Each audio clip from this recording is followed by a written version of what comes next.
Welcome to Connecting the Game, a podcast about video games, starring yours truly, Marc Lajeunesse, and my co-host, Andrei Zanescu. On this week's episode of the pod, we're going to be talking about Final Fantasy VII Remake, exclusively, not Final Fantasy Rebirth, but just Remake, and we're going to be talking a little bit about remakes that work, because, spoiler alert, I am not a huge fan of Remake. What'd you think, Andrei?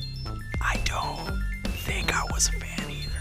Okay, so I do want to preface this. This is one of the two modes this podcast operates in. We have a nice, really thoughtful operation where we really, where we go through things carefully and with balance. And then we have me ranting. And this is more going to be in the me ranting mode. But I do want to say, I don't think Remake is a terrible game. No. It is not to my taste, and it made a few key decisions that really turned me off of the game. Really, what we're going to do is we're going to talk a little bit about the original Final Fantasy VII. We're going to talk about our experiences with Remake, and we're going to talk a little bit about what went wrong with that game for us, to think a little bit about how, remaking, which is a form of adaptation, kind of works, and how this didn't work for us in the choices that they made. Yeah.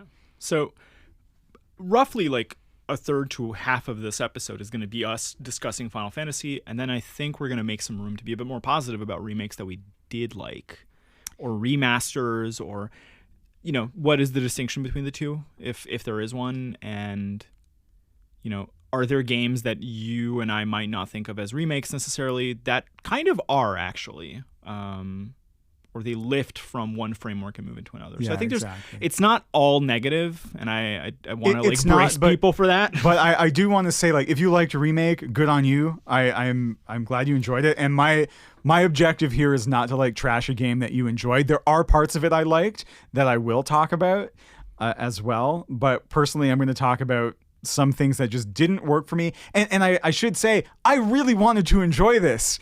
I remember messaging Andrei in the first hour of the game being like, this is the best. This is incredible. They remade Final Fantasy VII. Whoa. And it just, aside from a couple exceptions that really, I felt, made most of the swap to a higher fidelity game, I was like, I don't understand. I actually don't understand a lot of the decisions that were being made about how to adapt this thing from the original. And there are a few meta reasons for that in terms of the wider Final Fantasy VII media universe that has been established. But we'll get into that as we get into the game. But to start off, just want to talk a little bit about the original Final Fantasy VII.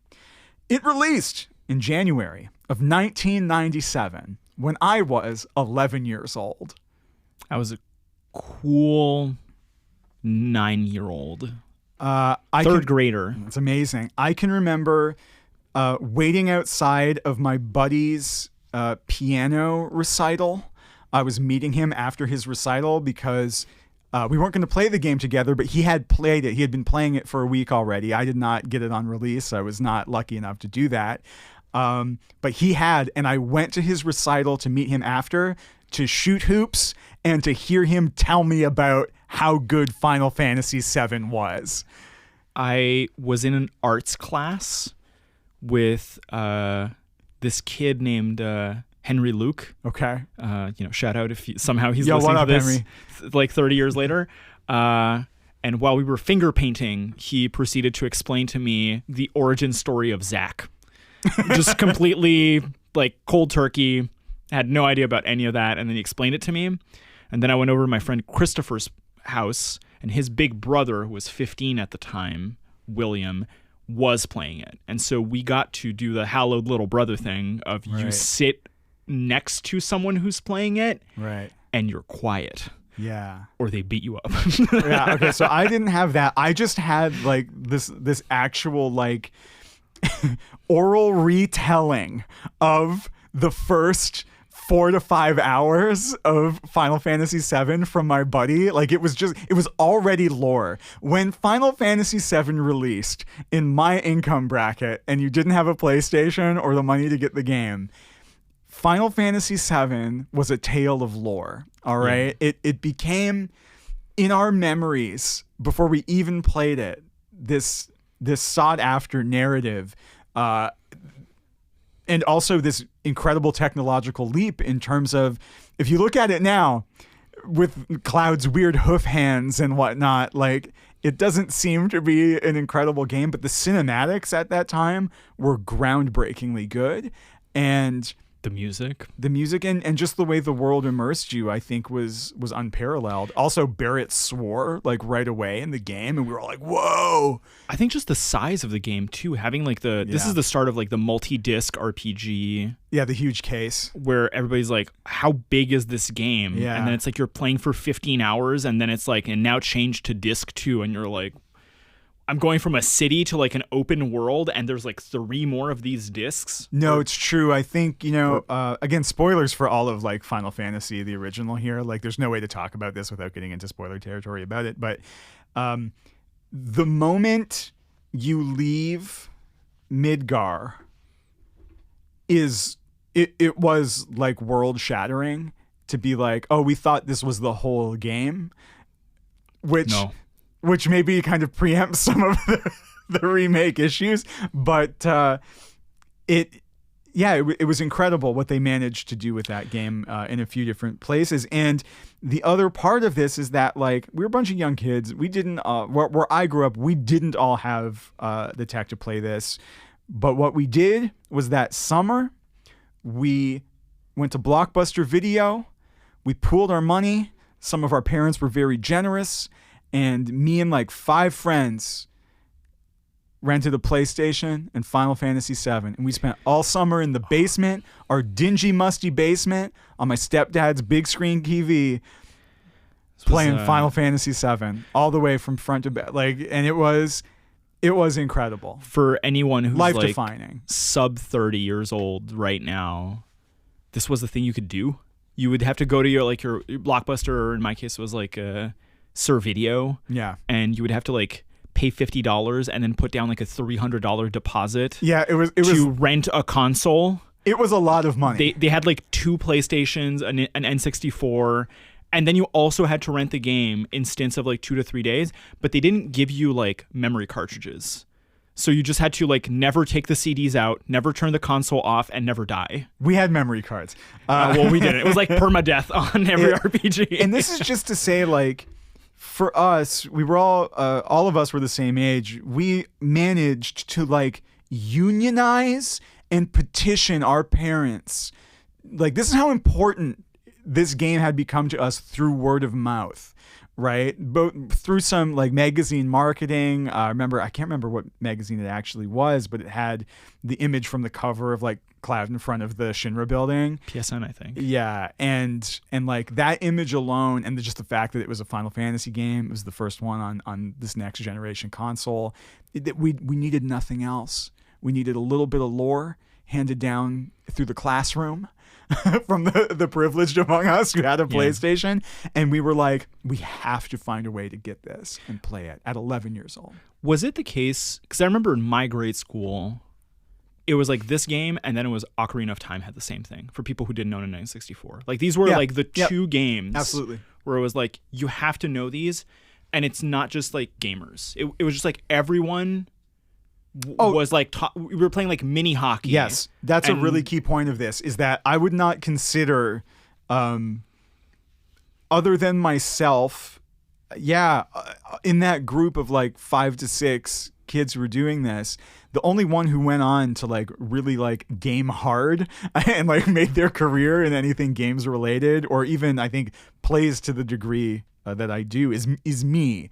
And that was the case then, where like they enjoyed games, but they were kind of game adjacent a lot of the time, whereas I was kind of the obsessive. But they were all in, so much so that when Remake came out, I was getting messages from some of them. They never messaged me about anything, but they know I study games, I work around games, and they're like, yo, have you played Remake? And they loved it to death. They really did, because that's maybe one of their like few core gaming memories of like how good games can be, how good they can make you feel, and that social moment that developed for us around the game that I know a lot of us have.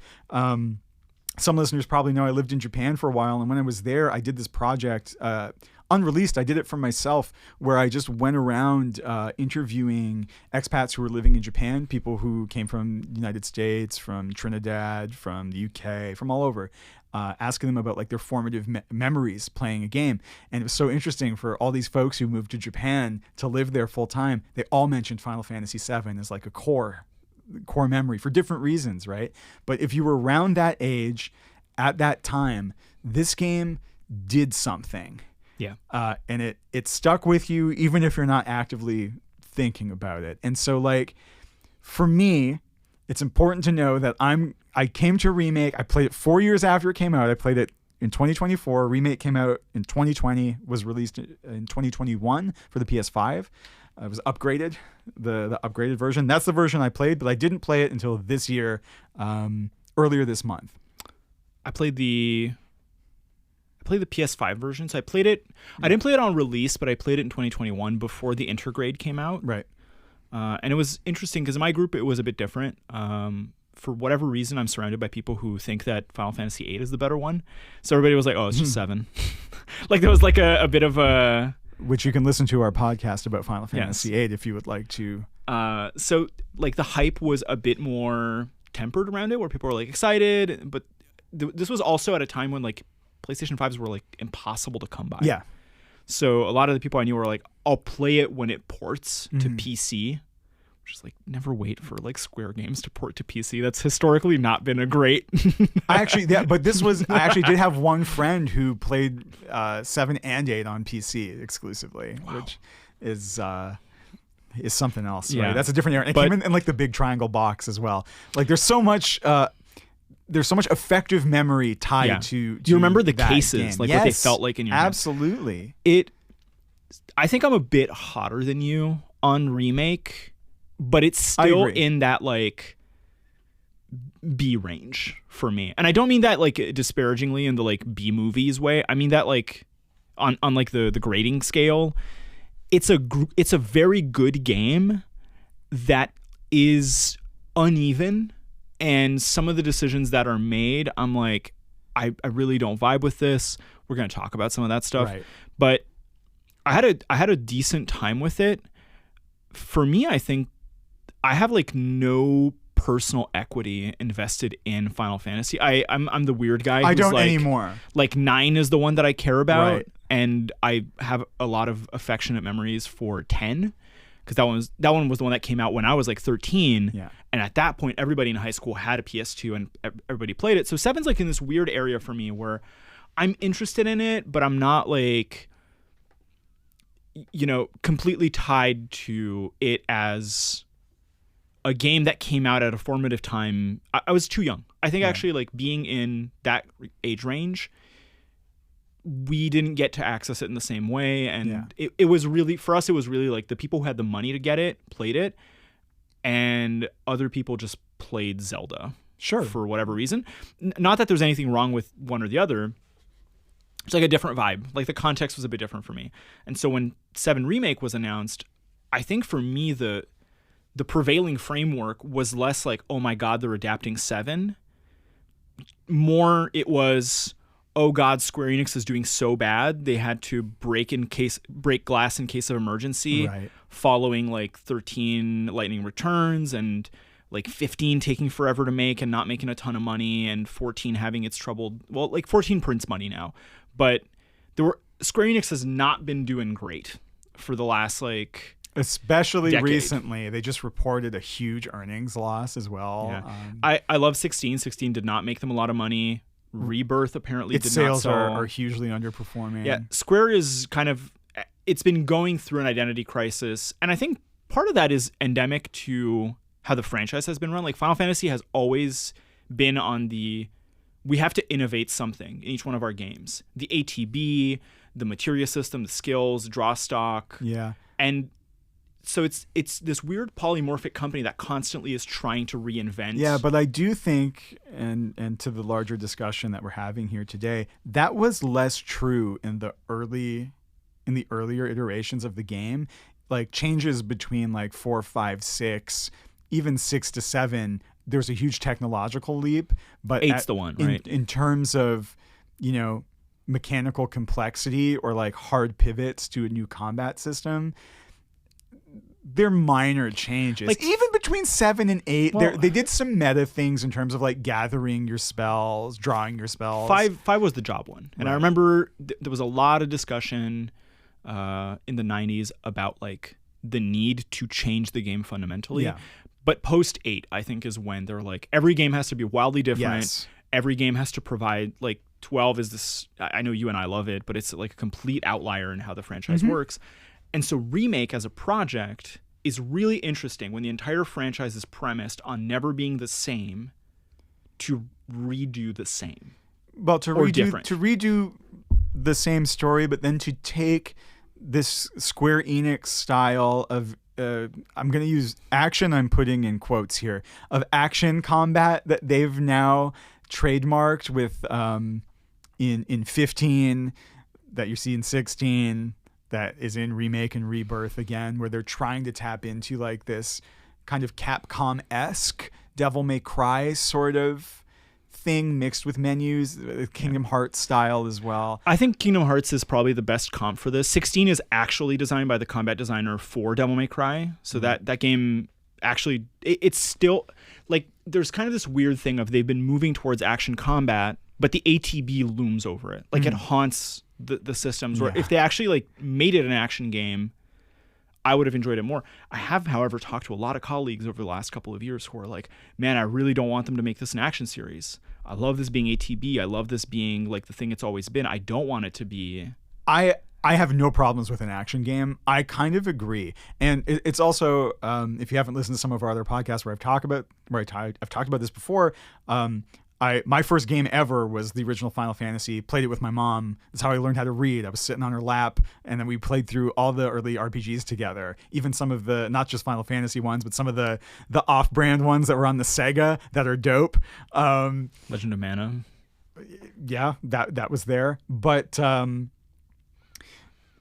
she doesn't do the action combat thing, but she's a huge Final Fantasy fan, and she has felt for many years now that the genre, in trying to update itself to be quicker to introduce those action systems, have alienated her as a player. And I mean, I've watched it. I've seen it happen. She just can't keep up with it. And I don't think what Final Fantasy had been about up until the moment they started doing stuff like this, or the weird system in 12, right, where with the gambits, where you're trying to program all your people to do things for you. None of those, like, what was gained by alienating a player like my mother, who is really invested in the turn-based thing, when like there's all these other games that do action combat, and frankly, like, I have not played 16 yet, but Remake, 15, these are not the best action combat systems we've seen in games. 15 is not successful to me on that end. 16 is, but it's not like it's shaggy. Like, it still has some refining it needs to do, I think, for that to become the direction forward. And I don't know if, based on sales, if they're going to keep doing it. I just think like Square as a company, since 12 is interesting because 12 was really their bid to get Yasumi Matsuno, who had designed Ogre Battle and Tactics, to really come into a main entry. And so 12 is strange because they really gave the keys to an auteur. Yeah. Matsuno burns out. Kawazu, who designed Final Fantasy II, comes in and makes the changes with Vaughn and Pinello. Like, that game is weird from a production standpoint. Absolutely. To me, I think 13 is really the start of, they're trying to innovate, but it's not working out. Yeah. And the sales figures also don't bear that out. And it became but at 12 it started to be overcomplicated. Yeah. Where 10 still felt that was the last Final Fantasy my mom played. And she did try to play 12. She successfully played Dragon Quest VIII, which was a great game around that same time, and had no problems playing that whatsoever. Yeah. But after that, it all became way too complex, and I know she felt that these were stories she loved to be a part of, and she felt like she couldn't anymore because she couldn't actually play through them because they were becoming obtuse and weird, and now they're really action filled. And part of Remake, my critique isn't necessarily of Remake that there is the action combat in it. I know Rebirth has it, and the little bit I've played of Rebirth so far, I do think they've refined it enough to make it less clunky. But like the combat in Remake, not amazing. So it's got the weird thing of it's action combat, but the ATB is still laid on top of it. Yeah. So it's like, well, I want to press these buttons, but then I have to wait for my spells. And I get limits, but not in a way that feels sufficient for like the action combat. And I felt like there were two types of encounters in that game. One type was what I'm going to call a nothing encounter, which is most of what you fight in the game, where it actually doesn't really matter what you do. Yeah, all your Shinra soldiers, your little monsters. You're gonna be fine. It really doesn't matter if you save your ETBs, if you spend them, keep your health up, you'll be fine. You can use that stagger mechanic, which also never really worked because anytime anything was staggered, usually it shifted to the next phase or was dead.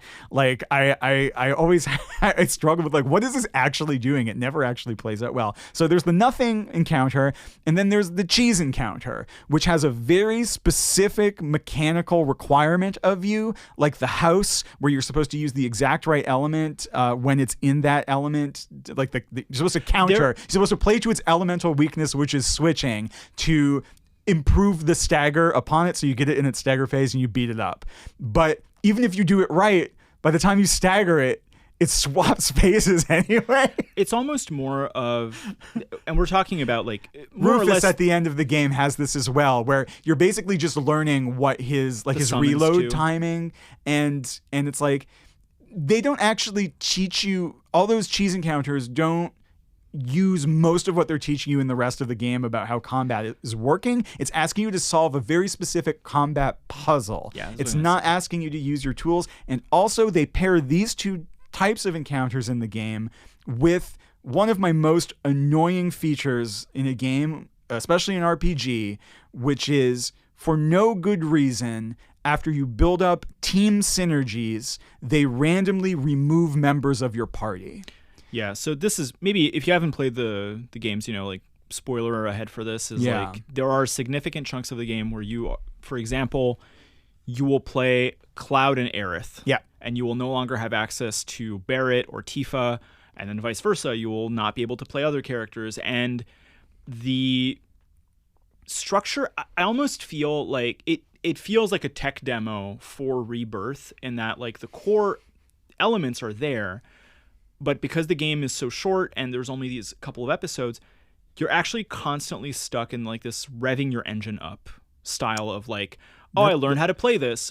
Now I got to learn how to play with Barret and having ranged attacks. Yeah, but it's really interesting when you're committing materia, and there's like tank builds, there's healer builds, there's caster DPS, melee DPS, and there's hybrid builds that you can do across these. And in theory, you're splitting them across your team, but you constantly have to reconfigure where you're investing your stuff because they keep taking players out. And the last sequence of this game, they do that thing where they take out, like they randomly pair up two of your three party members together. Not randomly, it's set who it is once you know who it is. But the first time you're playing through, it feels random because it's like, oh, now these two are going together. And it's like, but I'm playing this game for a team of three, and I've spent the entire time building them to do certain things. Why are you making me undo it, and then you put them back together, and then I redo it for the last fight? Like, it's weird. Do you feel like the builds actually mattered for you? No, I actually don't. This is a critique I have with 16 because most of them are nothing fights. The weapons, I think, do limit the kinds of material. Like there's an interaction where like the itemization does matter, and you can spec in certain ways. I just found it to be too shallow. Yeah, okay, so do they matter? They matter for the game feel a little bit. Because if you want to be casting, if you want to use a lot of spells, and you should be using spells to hit the stagger, but again, there's that broader issue I've been talking about, where that makes the stagger kind of nonsensical at times. Like, it does work, but there's so many times where it's like, why is this here? But it changes the feel of the game, which matters. It's not negligible, but did your build really matter to your success in the game? No. If you figured out how to do the cheese fights, you do the cheese fights.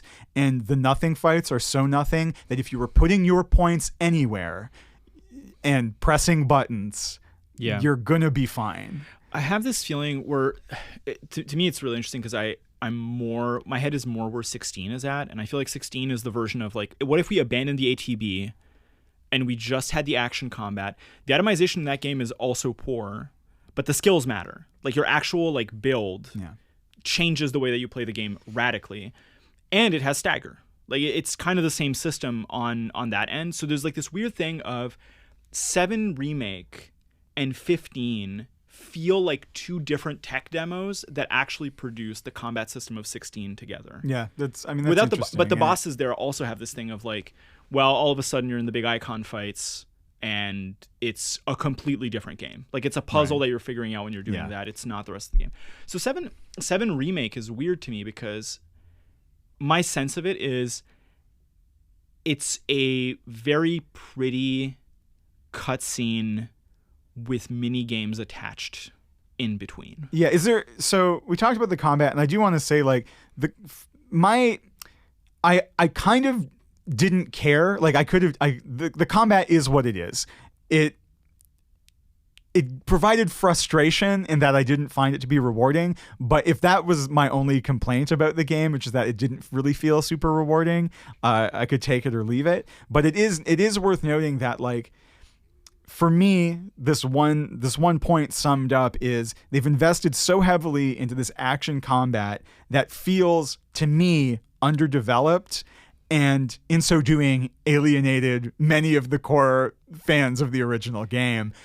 So even though I could take it or leave it, I was like, well, this change isn't good enough to warrant the change, I felt. So the remake of the combat, of the core like gameplay of this part of the game, of the combat part, just doesn't work. Didn't land for me. But again, that's not why I play games wholly. Like there's more to this. It is a fragment though. Is there anything else like mechanically that you wanted to talk about before I get into kind of like some of the adaptation choices they made? Although in games, important to remember, mechanical changes are adaptation choices. Yeah. I feel like there are a number of mini games that are supposed to also buttress the broader segments that I was really not a fan of. And we'll get into it when we talk about I suppose like the story and how the story's split up. But all of like the little like fetch quest mini games, I like the arena and the summon fights most actually, because they were the only part where I felt like the game was taxing you and teach was like you have to learn how to play somewhat more. It was making you do something with the combat, but like a little bit. There's that whole part where you have like the secret society of little children that are like find my cat. And then at the end of the game, they're like, here are 19 quests to go like find a mosquito in this back, like this like warehouse that's around. And I'm like, I understand that these are ways to split up the larger core episode parts of the campaign with smaller side quests. And when we get into other games that remake this, I have one that I just finished playing where I'm like, this works so well. Like the pacing for this works in a way that makes me more conscious of it not working for 7. Yeah, I've come up with like an idea of how I was describing this, how I was playing it through the game, because you'll be going through these kind of walking simulator-esque, very Red Dead Redemption, deliberate, slow-paced, but in a lot of these, you're actually just going through a narrow hallway and not like this really lush environment. At times you are, and when they do that, the game is at its best, but you'll be going through these sections in the game, and then they'll give you a mini game that has which is much ado about nothing to anything that comes before or after in the game. And this felt a little bit like Mario Party, where it was like you're doing this macro task of going through this narrative. There are fights in it. Some of the combat and these fights are building on prior knowledge and gameplay that you're learning. But these mini games, like smashing the barrels or doing the rhythm game in the middle chunk at Wall Market. There's the workout game with Tifa. The squatting game as well. There's so many of these, and I know there's more coming in Rebirth, but in Remake, I was just like, why are these all here? I know the original Final Fantasy VII had a bunch of these as well. Many of them, though, were like off to the side and not in the direct line of your path through the game. But like it felt like non sequitur mechanical design of just like, we're gonna throw this new set of micro tasks in front of you that has nothing to do with any of the other language that we're speaking in this game. The language of the game design. If I was grading this as a prof, the way that I grade my students' papers, I would be like, this is not bad, but it's really unfocused. Like, yeah, it's confusing. You're not driving the core story. And I know we've been having these discussions for like the last couple of years of like, you know, we've kind of become really streamlined with how we tell stories. We don't have Lighthouse episodes anymore. TV seasons have gotten shorter. Movies have become more saga continuity focused. But it's really jarring when you go from a very, you know, like directed, heavy emotional segment to, and now time to collect the flowers in the village. Yeah. For an hour and a half. That's the other thing, is they're not short. Yeah, some of these are not short. They're not short, and because they are in your path, and because of I think this meshes also with like the way that the episode chapter sequence of Remake is structured.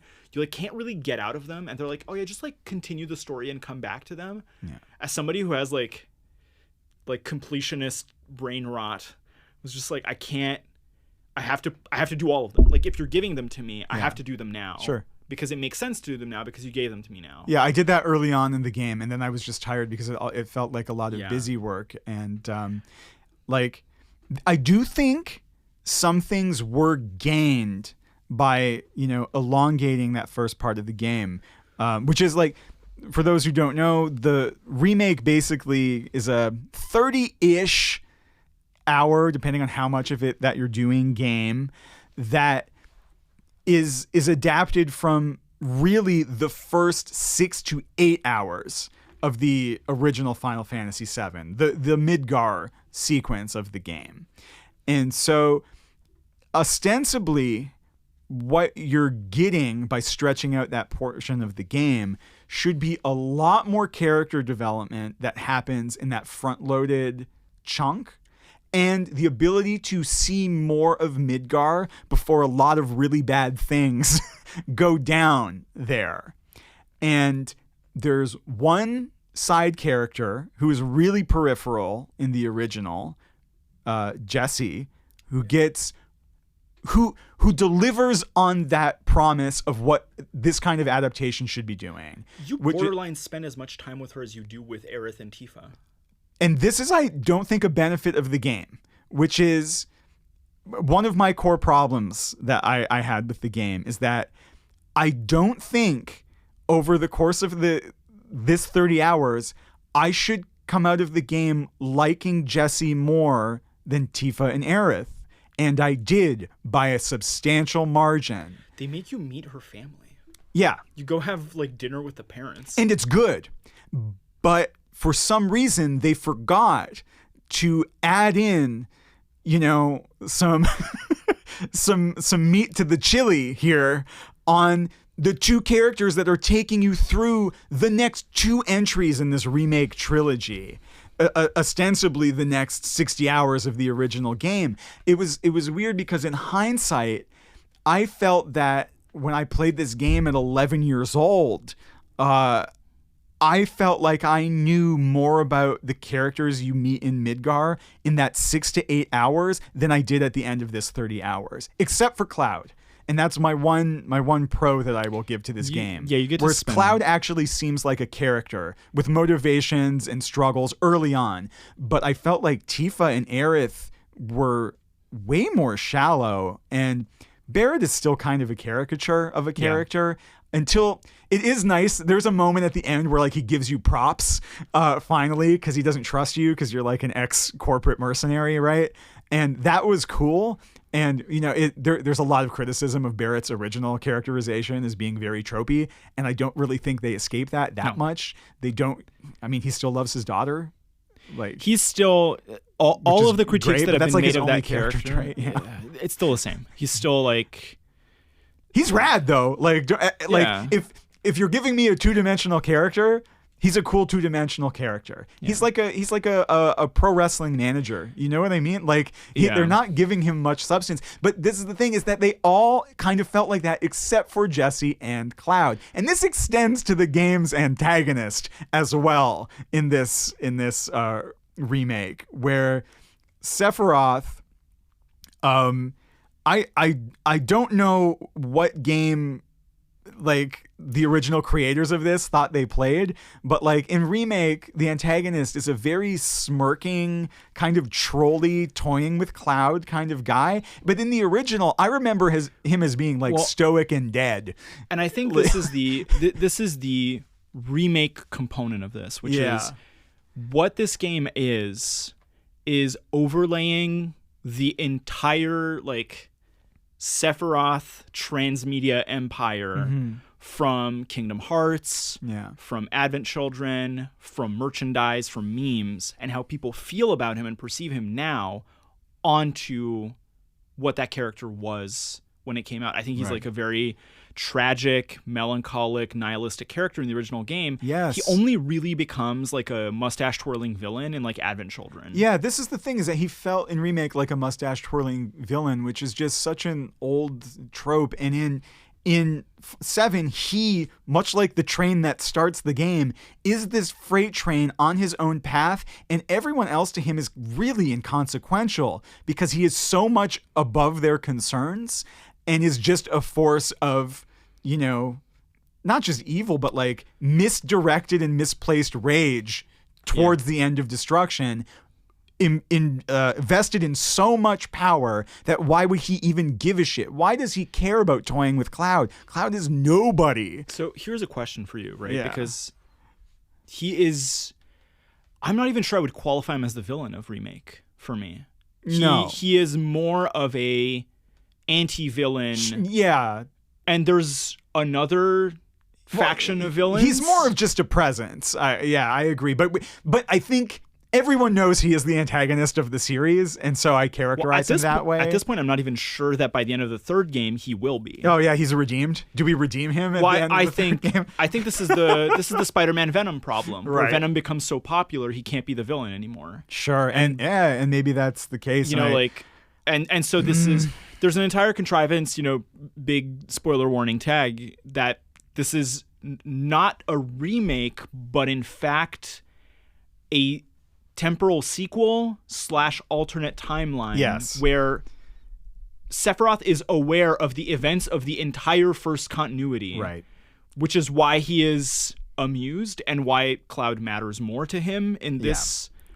And there's another faceless, meaningless faction of villains who are literally faceless. The Arbiters of Fate or the Whisper. Like, I have no interest in them. Big smoke monsters a la Lost. That's not good. That, as the game explains it, anyone trying to change the original course of history gets pushed back to the original timeline of events. They're kind of setting up that does not happen. And I realize things have now happened in Rebirth that confirm or deny what's going to happen. I don't know those spoilers yet. This is just a remake thing. But I, as a conceit, straight up, I didn't like it. And I don't understand why this is the path they've taken to adaptation. And I will say why. The entire reason this game is worth remaking is because of how beloved it is to begin with. And its belovedness has to do, in large part, with how compelling the characters are, their interactions were, and that precise story that we were told when we played this for the first time, for the second time, over the years, and how we remember it fondly, right? It is so strange to have access to your own property. This isn't a property being adapted by others. A lot of the original team came back. Like, well, I think this is the... I don't know what they're trying to make right on, because you effectively delivered... The universe told you, like the market spoke, you delivered probably a perfect game, even though I don't think the original is perfect, but like it may as well be. So why toy with us in such a way. Well, my sense of this, based on a lot of the stuff I research and how like these large AAA companies think, is this game, more than a narrative need or a celebration of the franchise, responds to market economics at Square Enix. And this is the cynical part of me where I'm like, what they want is to sell something a lot for the company to do well.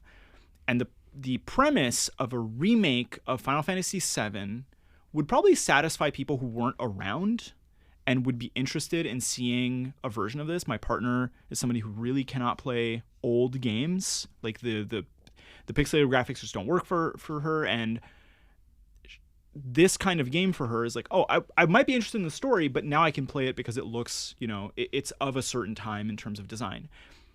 But I would imagine that there is a body of people who are like, well, if it's the same story, I'm not going to buy it.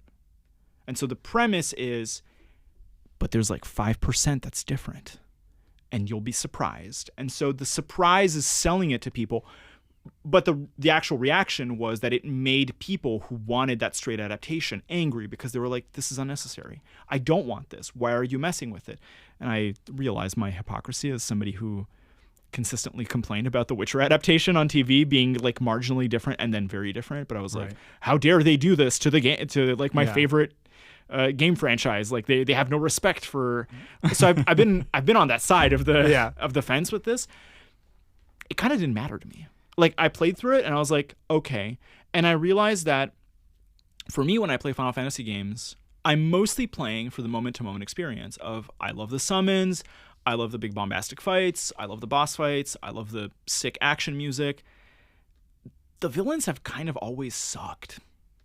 Like, the antagonists for Final Fantasy games, aside from one or two, probably like Sephiroth and Kafka. Yeah, Kafka. Have been... Kefka. Oh, jeez. Gonna get roasted for that. Have been the Fly fine. Yeah. 9 has a non-villain by the end. 10 is kind of the same. It's like a Godzilla that has no That's what I personality. mean, though. To me, they took one of their good ones and then made him like this kind of weird mustache twirling guy. And in the Rebirth demo, at least, which I have played, I will be playing Rebirth by the end of the month, and I'm sure we'll do an update on my feelings on the remake. I felt like they did course correct him a little bit, while still keeping Cloud really interesting. And so they are doing some good things in this remake space, but ideologically, I don't see the benefits to a lot of the changes that they've actually made. And then kind of some slippages in execution where like stretching out that first part of the game should give you more character development, but they front load it to a character who exudes the game. You know what I mean? I have a thing where, so the market conditions are one part of this. And I think the other part is Kingdom Hearts happened. And I think Kingdom Hearts happening and succeeding, whatever my feelings about that franchise, it is notoriously complicated in terms of lore. And it constantly has these like alternate timelines and shadow versions of characters and like people who are hooded figures. Like there's actually like figures in Kingdom Hearts that are very much like the Arbiters of Fate. Yeah, like there's a lot of the incredibly nebulous and arcane lore that is part of the thing that people are trying to solve. I think there's some of that in here too. Like the tastes of the company and the developers have changed, right? They've, especially if you're bringing people who've been, storied employees of the company for like 20, 30 years, they've done different things and they probably don't want to remake the same game, really. And that's fine, but I don't think that marketing was upfront until the embargo broke and people are like, they did what now to the game? I will say, on a positive note, the one thing that I think have maybe alluded to but not talked so much is the one thing that I think they do pull off in Remake is Midgar as a place is way more detailed and contoured than it ever was in the original game. Sure. You get all these different districts. You spend way more time in like the entertainment district. You get to see like where Jesse's family lives, which is like you never see like the middle class part of Midgar in the original game. You go up on top of the plate.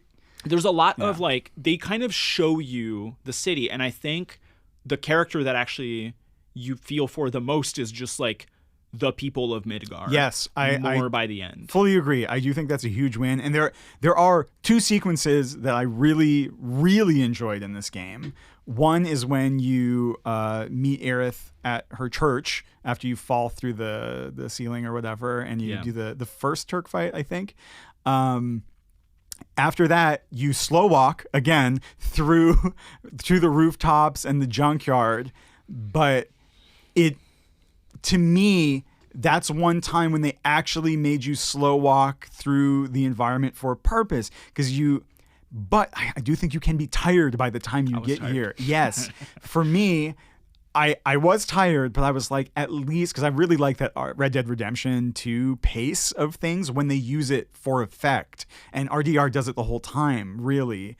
And this finally did it where it's like, now look at this pile of trash. Look at these slums. I want you to look at what the people live through in this corporate dystopia. And I was like, thank you for showing me this. And I was like, this is fantastic. But mechanically, that sequence, unfortunately, is pincered between many hours of slow walking through multiple corridors. Like the entire plate dungeon section, when you're moving around, like the box carrying mechanics, I was just like, that's so long. It's really funny because you vibe with that slum section, which does like nothing for me, but I really love the motorcycle scene, which I was like, the game's fast paced, like it's picking up. I'm activated right now, and I'm like, it's exhilarating. Yeah, to whether me, it actually was is another discussion, but yeah, I mean, to me, it wasn't, because mechanically it was like, are you attacking on your left side or right side? The first motorcycle sequence is literally in like it looks like it's in the Detroit-Windsor tunnel border crossing, and it's just a recurring tile set again and again until that sequence is done. And then the last motorcycle chase, you have like the city skyline that you're going through on like an overpass, but it's still a repeating tile set, and that boss. That sequence is so long, and it doesn't show you new things. I was just bored by how slow it was. A lot of the game is slow. A lot of the game is slow, and I get that. So and I guess it's weird because I feel like we're doing that thing that a lot of people who are critics do, where it's like, I'm going to tell you like everything that's wrong with this game, and yet it still lands like in that B range for me. Like it still hits more than it doesn't. Oh, I'm glad I played it. I wouldn't recommend that anyone play this game. I would tell them to go back and play the original. My problem is more that I think at a full premium price tag, I have a lot of trouble recommending this over other remakes that we're going to be talking about, or other adaptations that we're going to be talking about in a couple minutes. There is one other thing that I wanted to talk about. That second sequence that I really loved is the entire Shinra building, which is the second to last area that you go through. I thought it was really well put together. You got to see people at work, people who work for Shinra, just doing their jobs, making their money, eating in the cafeteria. You got to go through that corporate tour where they're like, it's the propaganda videos effectively, and they show you like who's on the staff. Like, it's really interesting though, because you meet the rogues gallery of Shinra at the end of the game instead of at the beginning, so you know what you're up against. Like it's so oddly paced, but I do love that whole sequence. I thought it was executed really well, and as like an environment that you're traversing through, it felt actually like organized and paced decently well until Tifa slips and falls and has to jump across a number of chandeliers to open a door, at which point they lost me. They lost me hard, because it felt like that was like the 50th time in that game they stopped my progress through an area and were like, now do this rote task to just go up the stairs. You know what I mean? I'd almost be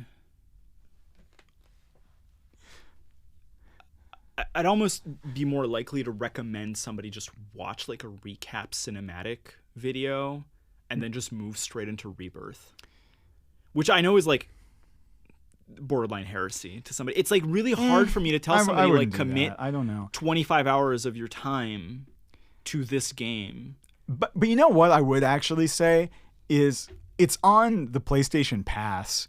If you haven't played it yet and you're like interested in seeing what it's about, give it a shot, because there were a lot of folks that I know who really did enjoy the whole thing without qualm. I think we're also, you and I, for like different styles of game mechanic design that we like. Yeah. And we just happen to both not be in the camp that is on like in for these mechanics. Like you and I like I love the sort of like third person overworld, like open design style that you find in games like Horizon Zero Dawn or I like AC or those whatever. too. Like those appeal to me, and so I feel suffocated by kind of the design that 7 has, where it's like very compact around you, and I can't like move around and do anything. Yeah, I felt like too much of the game was closed off and in industrial environments, and when it wasn't, you felt it though. Like it did, like it's like the slum scene with Aerith, or when you're at her house. And I think it's a design principle, contrast.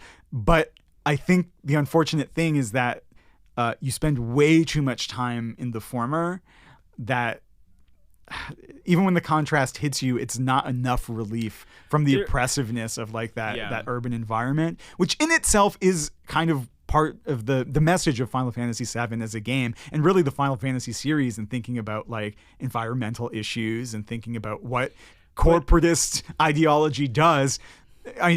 From a company that made a game and made a lot of design choices to make more money. Like, it doesn't read as true as it once did.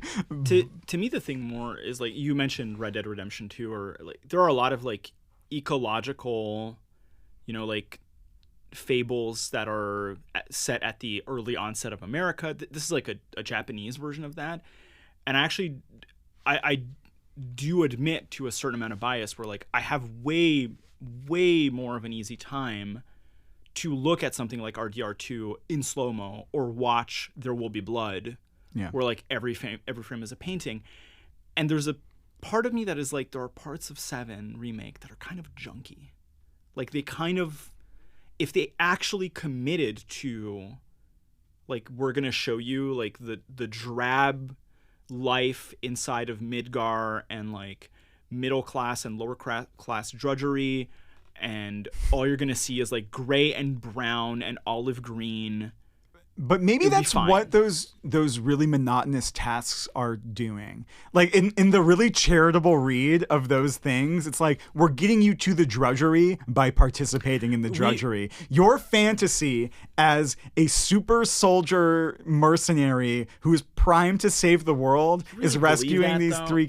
No, I don't believe that. I don't think so. I think it's contemporary AAA game design busy work. Yeah, that has nothing to do with what they're trying to do. When we were having this discussion, in terms of the messaging that they're trying to get across through the game. When Death Stranding came out and we were having this discussion where it was like, is Kojima trolling people? I was like, this is more likely because Kojima is somebody who would be interested in doing that. Yeah. And like, if the drudgery of that world is the point for like the kind of psychological exploration that he's engaged in, I would believe it. Because Kojima is, I do believe it, enough of case. a firm hand that he is like, I'm driving the design vision of this. Yeah, it's for a purpose. This I don't think it was. This is like designed by committee. Yes, it really does seem to be, sort of. But then there are times, like, part of me wonders if like that one mini game was just one team member, like. I'm sure there are people who are excited. Were they just like, I just wanted to do squats, let's do them, and the team was like, yeah, let's go. But I feel like that's not really how things work in Japan work culture. Generally, that's probably not how things work at a large company like Square. I feel like you're probably being delegated to most of the time. Just not. But I can't say for sure. But I mean, at the end of the day, I'm just playing this as a consumer and a fan. And I was confused at the end of it. I went into it. I asked why. Why was my question when I was done. I was like, why adapt it this way? Why have the combat system as it is? What's going on? This to me had like peak 3 out of 5 star design, where I was like, nothing in this is incompetent, but nothing is particularly like groundbreaking. And I didn't have the vested interest in the story. So when I got to the end, I was like, okay. And then I put it down and I didn't care about it instantly. That's like not great as like a reaction to a thing that people have spent years making, when you're like, the best thing I can say about it is that I don't care about it one way or another. Yeah.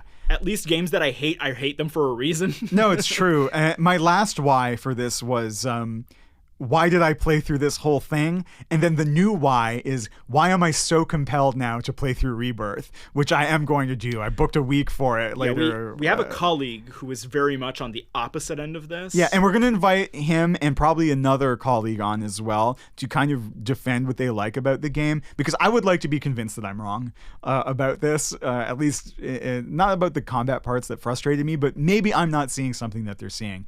And I do think there's a good room for a counterpoint to our take on this, because this whole pod isn't meant to be super negative, but I did have such a reaction, and the original Final Fantasy VII did for a long time mean quite a bit to me as a player, just as a person living. It was a great story that was really important in my life and certainly influenced the career trajectory I ended up taking.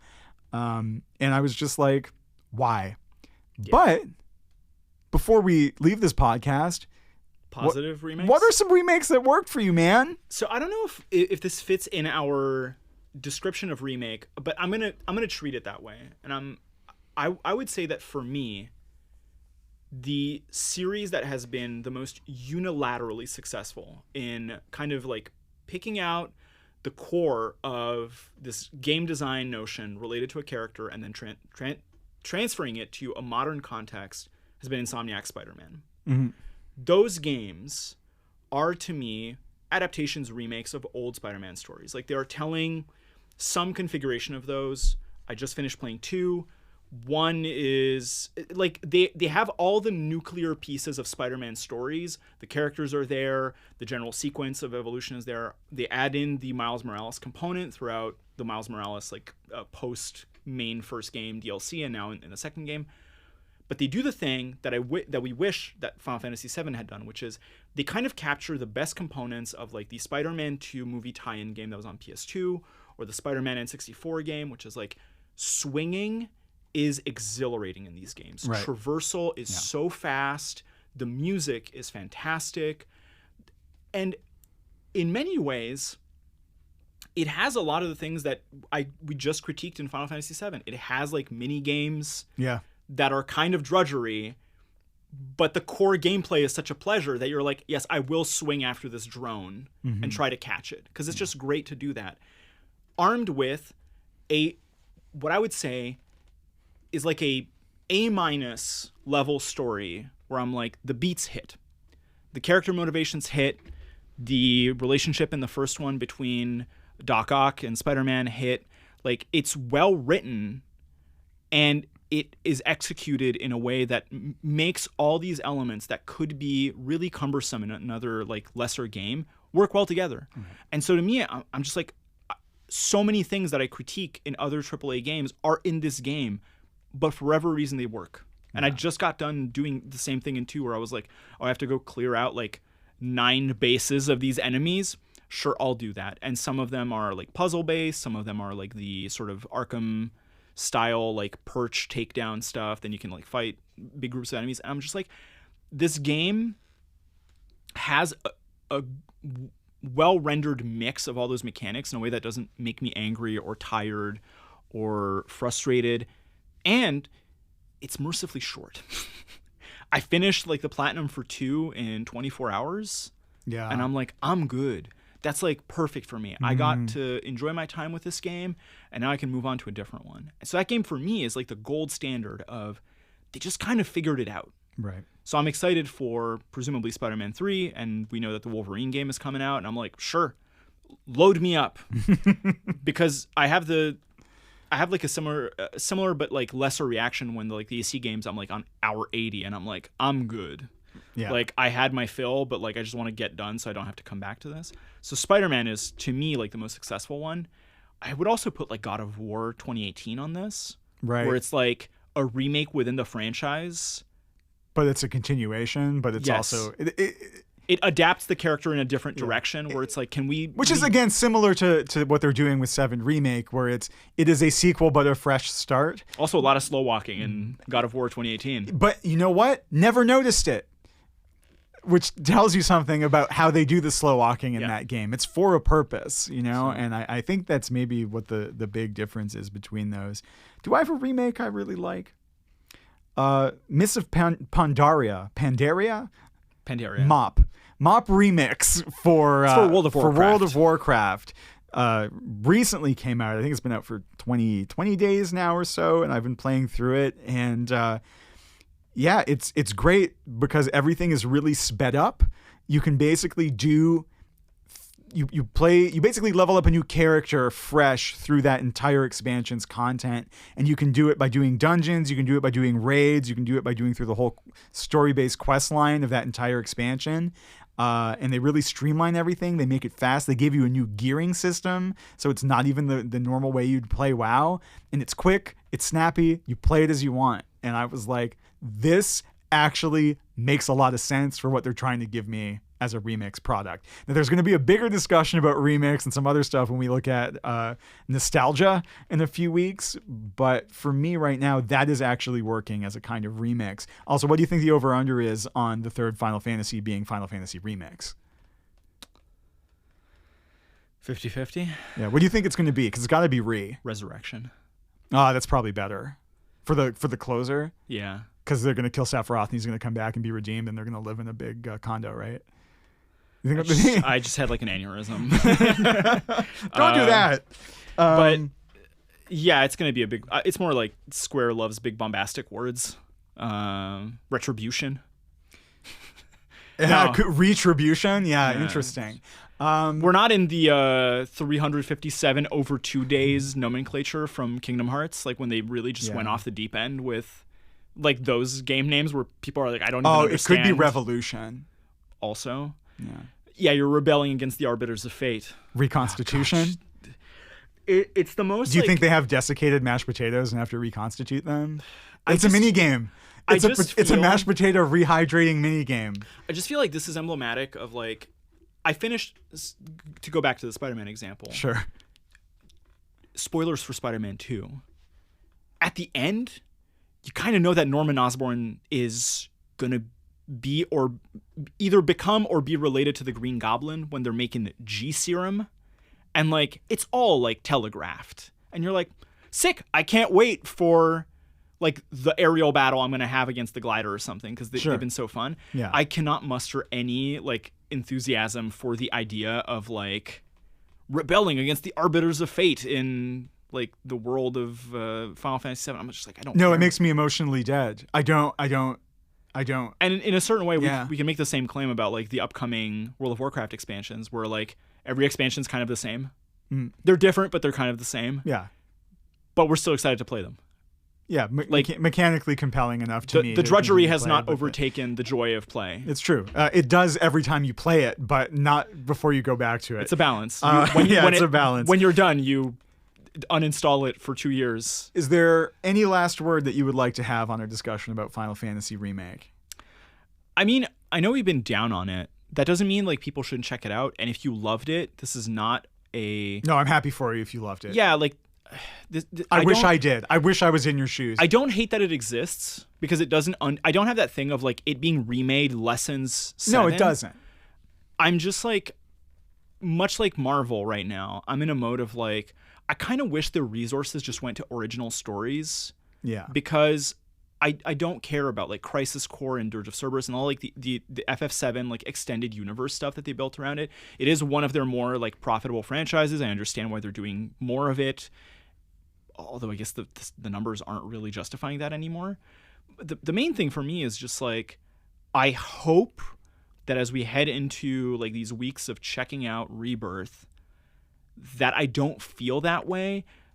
I'm a bit skeptical given that the main critique was how many mini games there are. But in the Rebirth demo, the first mini game where you play the piano was awesome. Okay. See, that's like fine. And I have no leg to stand on when I play like the same Ubisoft games like 14 times in a row and I'm like, good. I will climb this tower for the 67th time. Listen, I want our 3 listeners to know that I'm going into Rebirth with a lot of optimism. I'm not going to let my feelings about Remake